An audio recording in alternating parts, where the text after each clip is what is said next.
think you started your question, so I had the similar thing. Not only ASEAN, but what about neighboring Bangladesh, Nepal, Bhutan? How does the Seven Sisters fit into the Lucas doctrine, and will Britain benefit from it? Thank you, sir. Thank you for giving me the opportunity.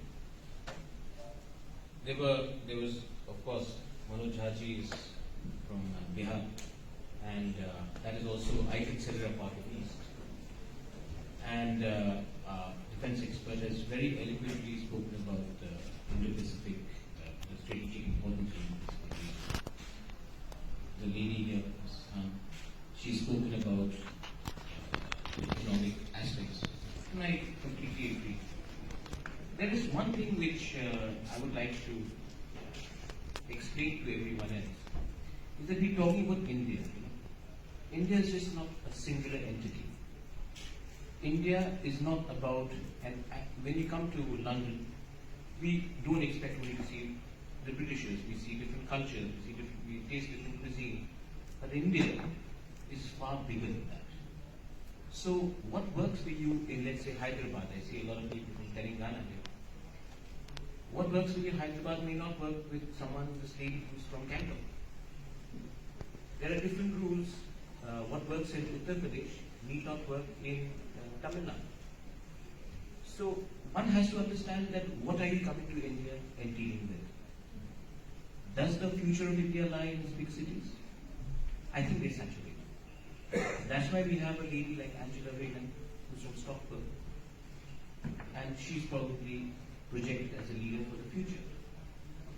We have our honorable former minister and someone I really look up to, Salman Khurshid, and he's from Taruka.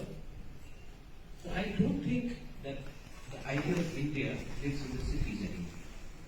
It did to simplify things, but no, I don't think so. Now here, let's look at it from a strategic point of view. I'll talk about politics later, because I need to also get back to that. We cannot forget our original profession. But let's talk about strategically.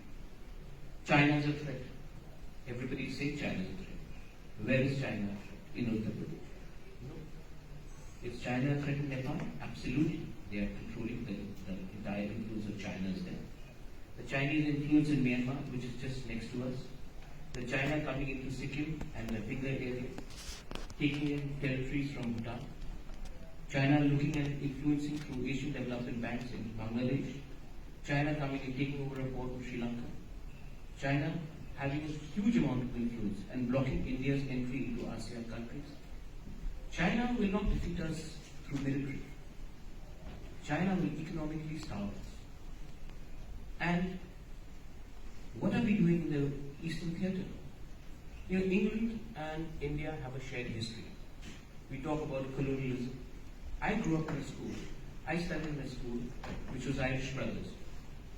You have a Welsh mission in Shillong, where 80% of the children have been born. You have Loreto Convent. You go to Darjeeling, you see St. Paul's, Guildhalls. The entire education system in the East was not done by the government of India. It was actually by the British. The health system in many parts of the East have been actually created by the missionaries who are also British. So to say that just because somebody in Madhya Pradesh is uncomfortable with the idea of British colonialism does not mean that it actually affects us in the Northeast. The Northeast thinks differently. We in the Northeast are actually asking for a separate time zone from the rest of India, because we would like to go with the Assam tea time, because the sun rises a lot earlier. So for productivity issues, we want a separate time zone. So to completely say that India is this, and because the national media's obsession, and Manoj, how we would the national media's obsession with what is happening in New Delhi, or what's happening in Mumbai, or what's happening in Bangalore, does not mean that a person from Bhagalpur, or a person from Tripura, or a person from Meghalaya or Mizoram have a lesser life. And the justification that I hear is, oh, but your population is so less. I'll give you an example. This election, can I have a mic? वो कहते हैं ना कि mic बंद करने से आवाज बंद नहीं होती। अमिताभ बच्चन ने कहते। So the entire obsession. So I'll give you an example of the recent election which happened in Goa. Goa's population is smaller than that of Manipur, but all the national TVs were in Goa. They have lesser amount of legislative seats, but they were all in Goa, and they cover Goa more than Manipur. So it is not about population. It's about how connected you are with another part of India. I'm very happy that I'm sharing the stage here with Manoj Haji. My sister is married in Gumrao. We have a long history with Darbhanga. And we've actually, there was a time when everybody said, oh, Bihar, Gunda Raj. Are you to Bihari? You know how much it does to hurt the conscience of an individual in that area? So I would urge Britain, England, you have a deep connection with our part of the world. And kindly do not ignore that. When you talk about trade need not be only manufacturing jets. Our region is pristine with mountains, rivers. Why don't you look at tourism? You will not be able to compete with a Taj or a IGC in Bombay or Delhi. But you could look at tourism in our part of the world. You could look at agriculture. You could look at trade. There is a road from Manipur which goes all the way up to Thailand. Who built that road? It was not us. It was definitely not Nitin Gadkari. It was General Stilwell. It is still there. These routes need to be explored. Linkages to Bangladesh. We all look upon Bangladesh, some people even call them through different names, which I will not say here. Bangladesh's economy is growing far faster than ours. In fact, their output is far more than ours. Can we ignore such a big population? Can we identify a population purely on the basis of how they look, what they speak, or which religion they preach? No. So if India needs to actually come up in the global forefront, India will need to get away from this nationalistic politics. Yes, there was a time when we needed to assert ourselves. Shashi Tharoor has done it many times in the British Parliament and also. But beyond the rhetoric, there has to be productivity. What is that productivity? The productivity is why is everyone doing business in China? We can all talk about human rights. We can all talk about lack of democracy. But the ease of doing business is faster there, it's easier there. But when it comes to Britain and India, not only have we inherited our civilization, we have also inherited a deep-rooted bureaucracy which is in India and is in Britain. And that's why the problem I don't see is between the politicians. I see it more between the red tapeism which exists. Coming back to our region, now coming back to what Manoj Haji was saying, of course we need people-to-people contact. Of course we need to have a dialogue. We have inherited a constitution which is completely, more or less from the British. We are communicating here today in English. The language which in people in my state, my tribe, we belong to a small tribe, Tiprasa people, very small tribe. But let me proudly say that we lost 1,100 soldiers fighting shoulder to shoulder in Myanmar in the Second World War. And we fought along with the British against the Japanese. We did it because we believed in the idea of protecting our people and our land. The Battle of Kohima, the Battle of Imphal, these have happened and our people have seen and never did once. We are not ungrateful people, we remember that.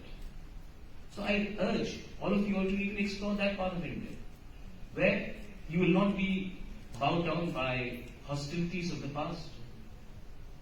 India loves a lot of things English. That we are today, Tiprasa people today, are asking for a language to be written in a script which is Latin, Roman, English.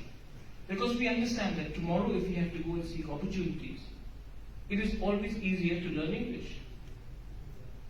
Today, an Indian has an advantage over the rest of the world, unlike, let's say, a Chinese or someone from a Latin country, because when they come, they already know the language. We do not come trying to grasp hold of the language. We know the language. Our pronunciation may be slightly off here and there, but the entire IT industry has actually boomed compared to our neighbors is because of our proficiency in English. I've never studied outside. I've never gone to Oxford, Cambridge. I've never studied in Delhi. I've never studied in Bombay, Mumbai. I've studied in Northeas. But I think my English is pretty alright for you all to understand what I'm saying. So, education is another area where I think that you all should look into it. Quality education. Healthcare. You already have a legacy of healthcare in our part of the world. Healthcare is again, when Manoj Haji says, people-to-people contact. What is the biggest contact? Healthcare.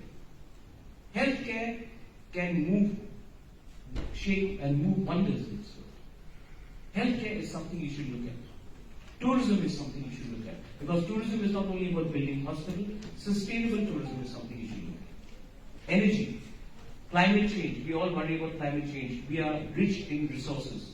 But we do not want to engage in mining. We do not want to engage in coal mining, limestone mining. We do not want to deplete our resources, our nature. So how about looking at green energy? Green energy is something because, again, while Northeast is rich in its rivers, we are bound by only a chicken's neck. Again, someone from Sikkim would be able to let you understand that. It's a chicken's neck. And while we are resource rich, we need clean energy. Our transmission lines don't come when there is an avalanche, or when there is an earthquake, or there is a landslide, there rains, storms. We don't have electricity for 5-6 days. How about having captive power plants? How about having green energy where we do not need to depend on a transmission line? So these are areas that I urge the West, the British, the English, should look at that. And please come to our part of the world. I have not come here to pitch about the rest of India. There are many more capable people here who will pitch about the rest of the country. What I've come here is to pitch about my part of the country, and we love our country. But we want you to explore something where there will be less hostility, there is direct land links. With the Chittagong Hill Port, you have a direct port link, and come with English, come with the language education, come with healthcare, come with tourism, come with green energy, and we will be more than happy to accept you with welcoming arms. We have done it before, and we will do it again. And that is a commitment that we can give you, and this is a commitment which will remain. It has remained for centuries, and it will remain for the decades to come. But you have to take the first step. Well, I will come back. Thank you.